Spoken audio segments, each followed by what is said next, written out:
Ting-init na usab. Og ang matag usa ka nato, mangita gyud og lugar nga makapabugnaw sa kainit nga atong nasinati, sama sa mga spring, sapa, lake, swimming pool or beaches ug uban pang lugar nga makapabugnaw sa atong gibating kainit.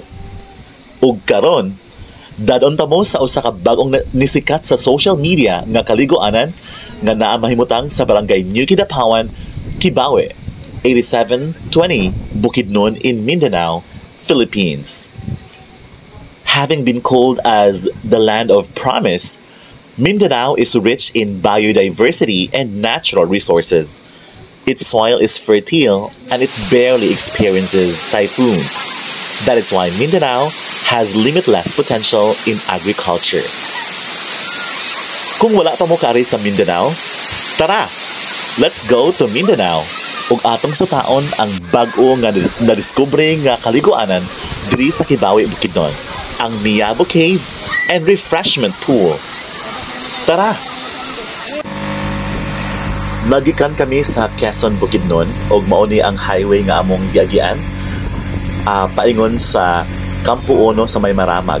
And of course, paliko kami pawala paingon sa Don Carlos, passing by Kitaw-Taw, Dangkagan, and of course, ang poblasyon Kibawe.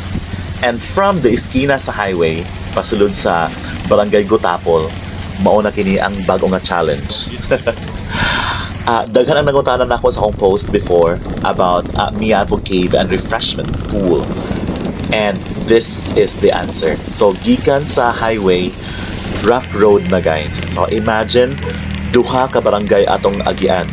So, I'm not very good at estimation. Pero I think, mga 5 to 10 kilometers siguro ang rough road.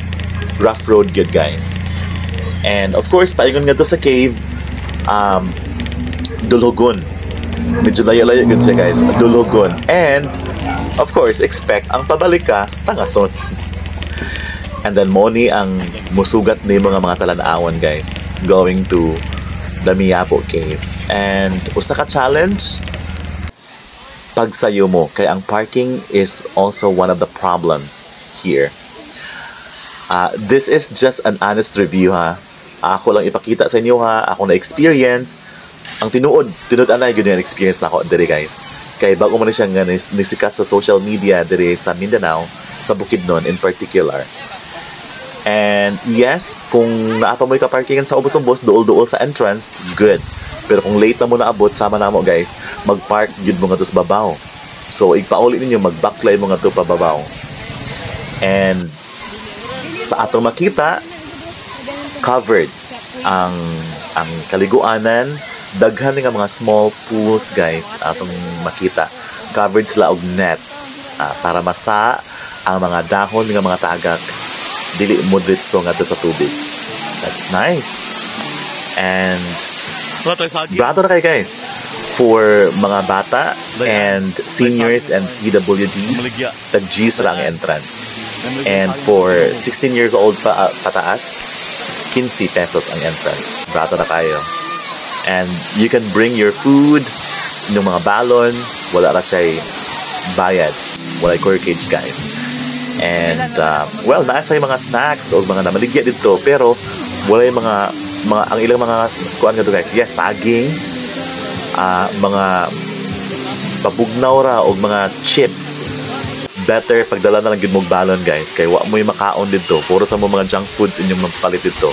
And sayo-sayo sad kay mahutdan na ang cottage dayon. Gamay medyo ubay-ubay ang cottage pero daghan mo gid kayong tao. And of course, mangutana mo, cave, asa nagikan ang tubig? Well, to answer that, gikan siya sa langop. Yes, it's true. Gikan siya sa langop. Ang tubig yun guys, gikan sa baba sa langop. And nag-aga siya, pero dili siya pa sudlan. Dili gibutangan siya screen or kanang net, should I say. Muna yung mga cottages nga mo makita, ang among table na gitaon mi guys, ilawom sa kahoy para bugnaw-bugnaw. And muna ilang mga cottages, ang uban nagdala og mga hammocks or mga kanang duyan, pwede ra sila. Daghan man sa kahoy anyway. And then daghan sad kayo, yun daghan yun kayo nangaligo. Ano nga time guys, kay mga 11 a.m. may naabot. Pero wala cottage around that time. Then medyo di pa kayo daghan ang nangaligo. Pero maabot lang mga after mga lunchtime, after lunch, grabe na gid kayo guys. And I'll show you kung asa gyud gikan ang tubig ani nga maong spring. Matawag ba spring? Diri ra man siya nagikan. Okay, anyway, ang source aning Miabo Cave and Refreshment Pool is tara dara. Muna diha ang cave guys, dili siya pasudlan. Then mudagayday siya ang tubig paingon sa ubos. Dara, ang baba sa cave. Muni ang baba sa cave ang source sa tubig. Naginaan siya net, dili ka pwede mo adto. And yes, paingon sa ubos. Gikan diri covered na siya og net. Nindot. Dili sa danlog guys, kay ngun sila among napangutana si Kuya, ginabrasan sa nila. But this is a different kind of rock dani. Mura siya kanang panas, dili siya danglog. Muna ang babaw sa cave guys. Ako dyan gitanaw kung sa asang source sa tubig. Nganong na may dagang tubig. Maybe makapangutana sad mo no. Of course, nanay wonder dara. So gamay ra ang baba pero dako daw kay na sa ilalom. Dako kay guwanang sa sulod. Gamay ra baba ang cave. And kami pretty bugnawa guys. Bugnaw gid kayo ang tubig diari. Nga kanang nag-alaman na magpangabot ang mga tao. Nag-alaman na magkadaghan. So mag-flow na pwede kanit siya. Maglakaw-lakaw ka diri dili ka madigyes guys. At first imong tan-awon murag makuyawan ka. Kaya hala, kadanglog baka siguro aning nga part. Pero as you can see, na ay mga bata, na ay mga dagko nga kuan, mga agi. Kani siya guys, gikan sa source, gipaliko niya diri para paingon ni siya ngadto sa kana mga pools sa ubos. Para naman sad ang mga ligo didto dili ka diha paingon ni siya ngadto sa ubos. Gipaliko din ang tubig para paingon sa kaliguan sa ubos. So more or less dili kayo medyo hugaw-hugaw ang tubig ni adto. Okay. Paingon dito. Yes. And as you can see, nagapoy net. And dira nga part, dili ka pwede maligo ani nga part katong gipaliko na tubig. Kani dire, dili pwede nimong hugaw-hugawan kay luoy sad kay itong mga tao nga nakaligo sa ubos. And daghan jud kay mga na-curious guys, manaka gid sila ngadto sa babaw kung asa gyud gikan kining daghan nga nagbusawak na tubig. So mao ni siya ang lawlaw nga part, daghan kay mga ligo diri. Daghan kay mag-tumbling, back-tumbling og tanang klaseng mga klaseng dive naa guys. And in the later part, daghan gid kay mga tao. So, we enjoyed dire. Medyo dili man siya danlog ang mga kuan. Kaniron nga part, kaning mga gagmay diri nga part. Of course, gikan na siya sa source nga maagian ang mga tao nga while ang tubig nagflow pa ubos, daghan kay mga tao nagatambay dira mag-agas paingon gid ngadto. So medyo overused na tong tubig dato sa ubos-ubos digla. Pero kani nga part nga dako nga part nga pool, okay ra na siya dira kay sa babaw dili man pud naman say kanang magbantay nga dili nila pa like patugsawan dito sa babaw paingon dira. Safe siya sa mga bata kay once again dili siya danlog, dili siya kanang kuyaw. Nay para pang bata, nay para pang dagko-dagko, nay para dagko, nay pang tiguang. Okay. And yeah, daghan sa kay mga boys and girls diri guys. So medyo kuan sad siya. Ginabisita gud og mga pero wa lang ko nakita nga nagbikini more or less. Pero like kanang swimsuit nga dili kayo that bikini, dili kayo sexy na dire. Na kayo makita. And of course, nakas kabukiran, kung maging hanasad ka guys, pag-expect na lang ang mga tao, mananaw yung maayon yun. Okay, nagkadaghan ng mga tao guys, hantod sa pagkahapon nga murag, tanan na yung part diri sa kanaagianan nga, tanan na mga tao na naglingkod diha. Kay, aside from nagka-famous siya, nagkadaghan ang nakadiscover ano nga mga. In fact, na ako'y ka-batchmate taga Kidapawan, North Cotabato. Ningon sila kaari na daw sila. Katong pag-post na ko, wow, nakaari sila diri dapita. Layo kayo guys, as in layo gyud. Layo sa highway. So very rough road, as I said. Tapos honest side lang ta guys. Maybe sa mga previous nga mga videos inyo nakita. Maybe ang ilang pagkasulti di pa nindot nilag maayo. Well, nindot nature as it is, nindot gyud siya guys. Pero medyo kanang ang kaliguan medyo lumuton gyud siya guys. Labi na kato nagligo ko dito sa may laom-laom nga part. Medyo manglutaw sa gid ang lumot guys.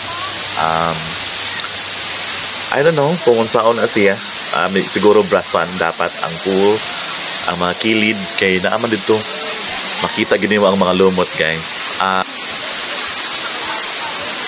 Well anyway, flowing man siya pero naagid makita gid mo iglangoy nimo mura mag kanang well, if you are not into it nga maligo ka, muhumol ka sa naglutaw-lutaw nga mga kaya na lumot nga imong makita, ayaw na lang. Adto na lang sa source dira dapita nga mag-agi ang tubig, bugnaw kayo, walay nagkuan. So walay lumot dira, dili siya danlog, okay? Awang mga bata o mga dagko diri na enjoy kay sila guys. So cover siya, dili kay siya init diri nga part, unlike dito sa mga pool gid nga part. Pero once again, kung dili kay ka anang mga lumuton nga mga kaliguan, maybe this is not a place for you. Pero again, full of nature. Nindot siya guys, bugnaw kaayo. Dili na ko siya i-recommend sa medyo RK og skin. Well, need ka kanang maligo sa gawas after kanang manghinaw-naw. Yes, the term is manghinaw-naw, manghunaw-naw mo ang term. Need nimo pagkahuman og ligo guys, kay even na may shower, medyo nasa problema sa ilang CR, ilang kuan, medyo nasa problema sa cleanliness o sa water. Daghang tubig pero dito dapit sa CR kay wala. So akong ibuhat nang hunaw-naw ko dito sa gawas na kanaman sa host ngadto nga nag-agas ra sa dito na pod ko nag-ilis. Okay, so this is my honest review about Miabo Cave and Refreshment Pool. So mo na ni ang kuan guys, ang patungas maluoy ta sa sakyanan kay utong in town kayo siya. And that's it about Miabo Cave and Refreshment Pool. I hope I was able to answer katong mga nag-question sa ako about the real scenario and the real situation of this pool.